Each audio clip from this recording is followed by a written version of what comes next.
Welcome back to my YouTube channel. I am Anurag Gupta from IIT Roorkee, and today we are going to discuss question top interview 150 series of questions, and we are going to discuss question which is uh, word pattern. So let's see what this question states. So this question states that given a pattern and a string s, find if s follows the same pattern. Here, follow means a full match, such that there is a bijection between a letter in pattern and a non-empty word in S. Specifically, each letter in pattern maps to exactly one unique word in S. Each unique word in S maps to exactly one letter in pattern. No two letters map to the same word and no two words map to the same letter. So consider this example number one. If pattern is ABBA and S is this, then we map A with dog and B with cat and A with dog. So yeah, like this we can get from pattern to S. So this returns true. For this example, if we set A as dog and B as cat, so these up to this it is fine, but here now we'll have to set A as fish. This so we'll have to return false in this case. For all this, first of all we set dog, then we cannot set A as cat. So this is also false. So this is the question. I hope you have understood the explanation to this question, and let's see how we are going to implement it. So we are given our string pattern and string s, and we'll define two maps here. One will store the forward mapping, so it will have key as character and values as string, and another one will store the reverse mapping, so it will have key as string and character as value. And then we'll define np as pattern dot length and ns as s dot length, and we are defining initially string temp as empty, and we are defining int j as 0. This j0 represents the index of this pattern. I am also commenting it down here. J represents the index of the string pattern. So now we will start iterating our string s, and if we don't encounter this space, then we will just add this si in our temp.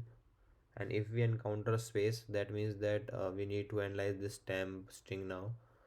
So if m dot find pattern j is not equals to m dot end, so this pattern j is already present in the m, then we'll check if m of pattern j is not equals to temp. If it is not equals to temp, then we'll return false.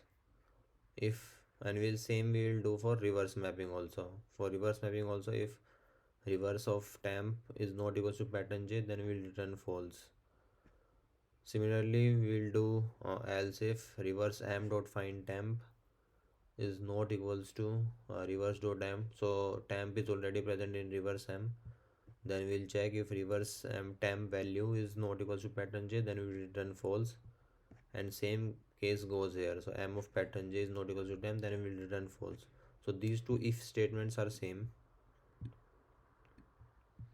And then finally, if both of the statements don't work, then we will set the m pattern j as temp and reverse map temp as pattern j, and then we will increment our j.